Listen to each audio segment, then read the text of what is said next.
This episode of the Answer is Yes Baja Sessions is brought to you by Baja Bound Insurance Services. Driving to Mexico? You can buy and print out your Mexican auto insurance policy online in minutes with their easy-to-use website. They also have great travel information to help you plan your trip south of the border. Visit bajabound.com. Hello, this is Ryan Thomas, and you're listening to the Baja Sessions. Over the last 3 decades, I've lived, worked, and played from the top to the tip of the majestic peninsula of Baja, California. And because of this, I've met some incredibly interesting people with equally interesting stories. And today on the Baja Sessions, we're going to chat with one of them. Well, Gever Tulley, I am so excited to get the opportunity to chat with you on the Baja Sessions. This is a long time coming for me, and listeners, I'm gonna take a little different approach here, and I didn't tell you I was gonna do this, Gever, but I'm sure it'll be okay with you. I've got a couple of quotes that I want to read of yours, and then I'm going to ask you to kind of tell us a little bit more. I don't want to even try to begin to introduce you. I'd rather you do that on your own because you'll do a much better job of it. And this is definitely there is, as I've been saying on this show here recently, I've really become aware of the fact that most good things in my life are somehow connected to the Baja Peninsula, and this is no exception. So let me read these quotes, and here's the first one. The idea that we can make all things safe for all behaviors is in itself a dangerous and slippery slope. Here's another one. Children can only learn to take responsibility when given a chance to assess and mitigate risk for themselves. And here's the last one. When we strive to remove all risk from childhood, we also remove the foundations of a rational adulthood. We eliminate the very experiences that help kids grow up to be empowered, creative, and brave problem solvers that they can and must be.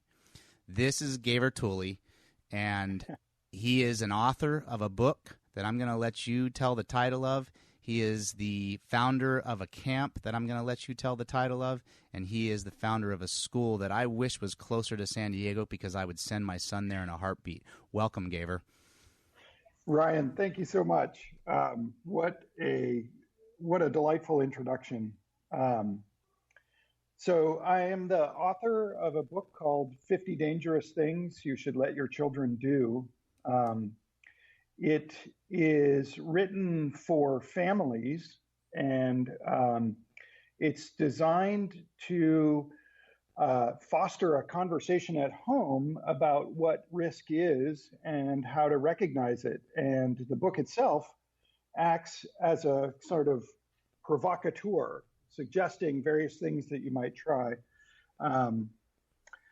I'm the founder of a summer camp program called Tinkering School, where we give kids real tools, real materials, and we build real big projects. From roller coasters to sailboats, we built everything that we could imagine and continue to come up with new and interesting ideas.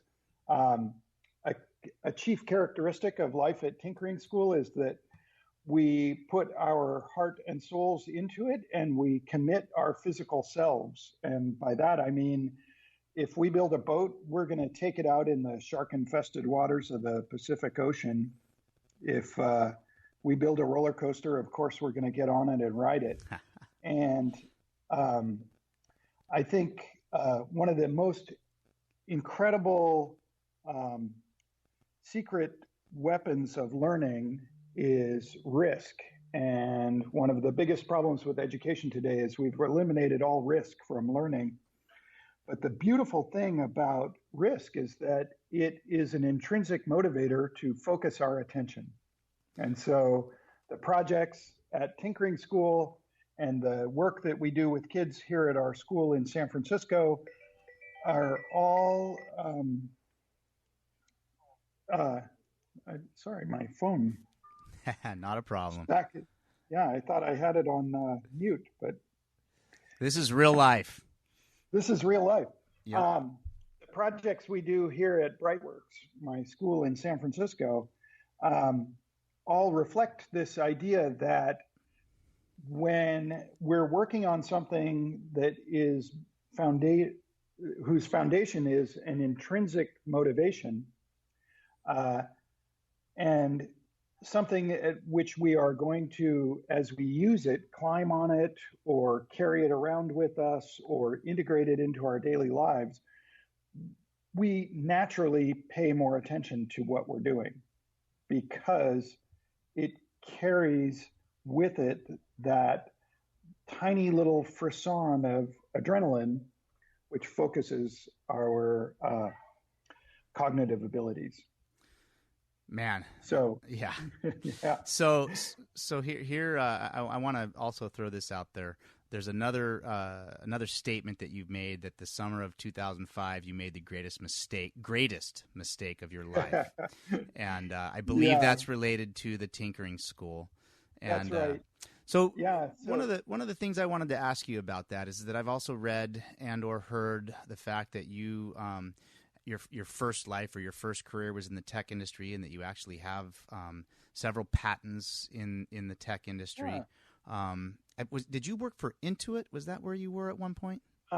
No, I worked for Adobe. Okay, at the that's end. right. Yeah, okay.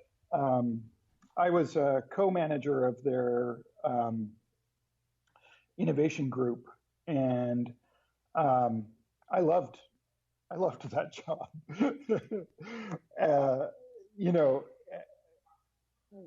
One of the ways you could characterize my career in the tech industry is somebody chasing the next most interesting thing, not necessarily the next sensible step in a logical career. So I've worked in the games industry, I've worked in hardware, I've worked in pretty much everything I could find around cutting edge software development. And I loved that career and I was good at it. But what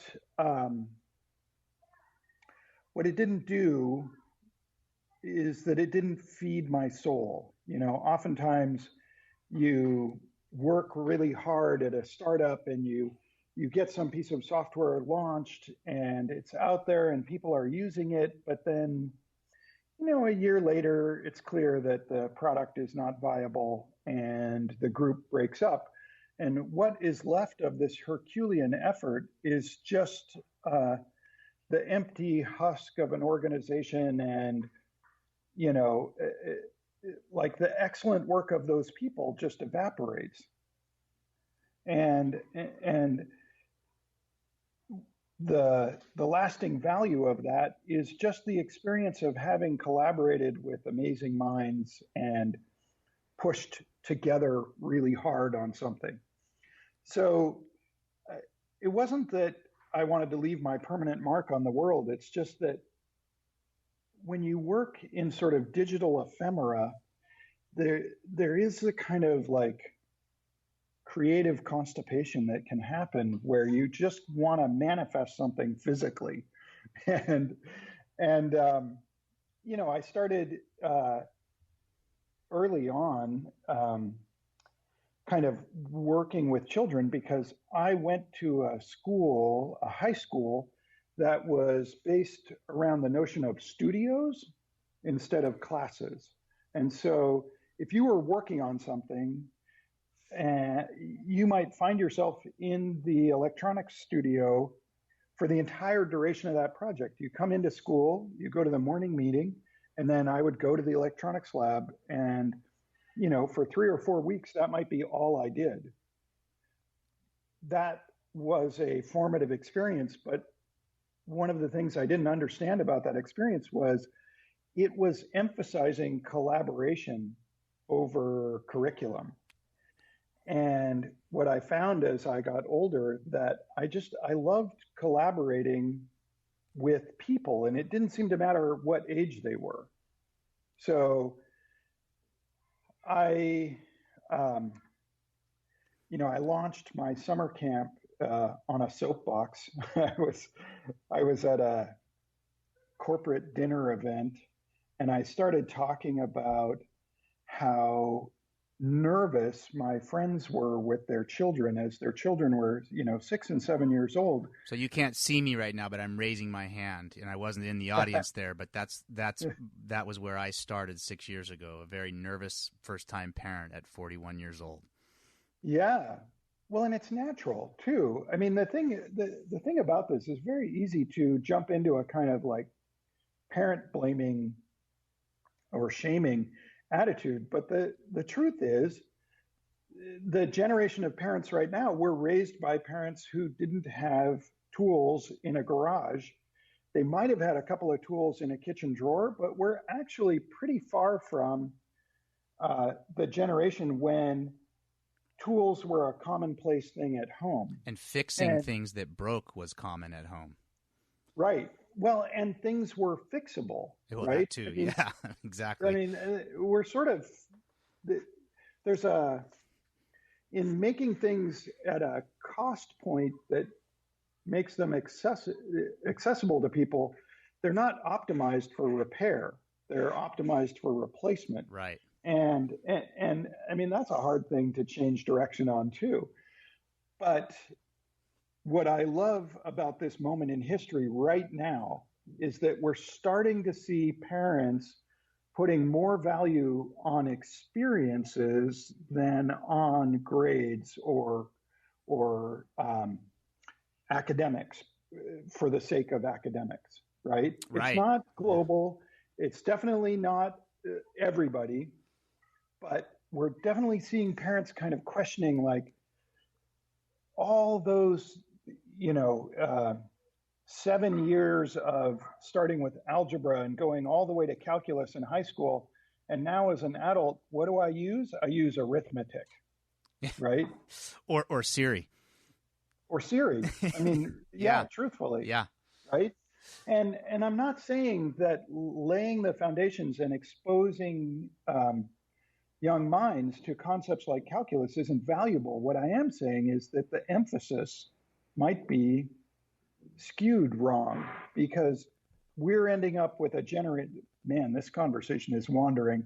That's okay. We're ending up with a generation of young parents who don't know what they're good at, don't know what they love, because they never had a chance in those formative years to chase ideas, right? So let me I'm going to interject here, and I only want to do this to kind of steer it a little bit, but two things came up, and it ties it back to Baja, as I think I shared with you and anybody that follows me on social media.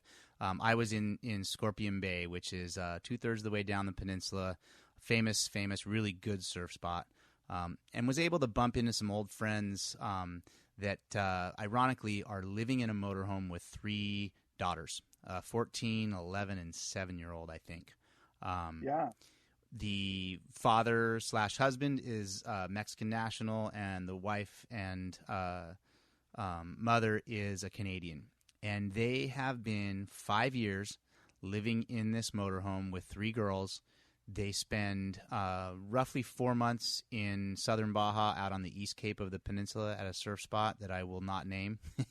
And they spend another 4 months in a town called Pescadero, which is just south of Todos Santos in southern Baja. And then they spend a month in Scorpion Bay, and they spend 3 months in Canada. And they've been doing that for roughly 5 years. I asked the mother – actually, I talked with both Pablo and Holly about the education of their girls, and they were phenomenal. They spent time with my 6-year-old son. They played cards, and we had this conversation about the lack of structure in their education, and Holly was very good about talking.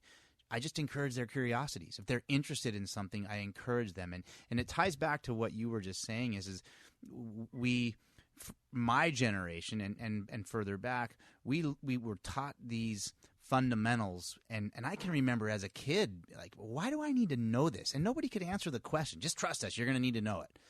Yeah. I wanted to know why. Not that I wasn't interested in learning, but I was curious, like, how am I going to use this in the future? Because I want to see what it is, instead of the other way around, like, hey, I'm interested in this. What do I need to learn to be able to do this?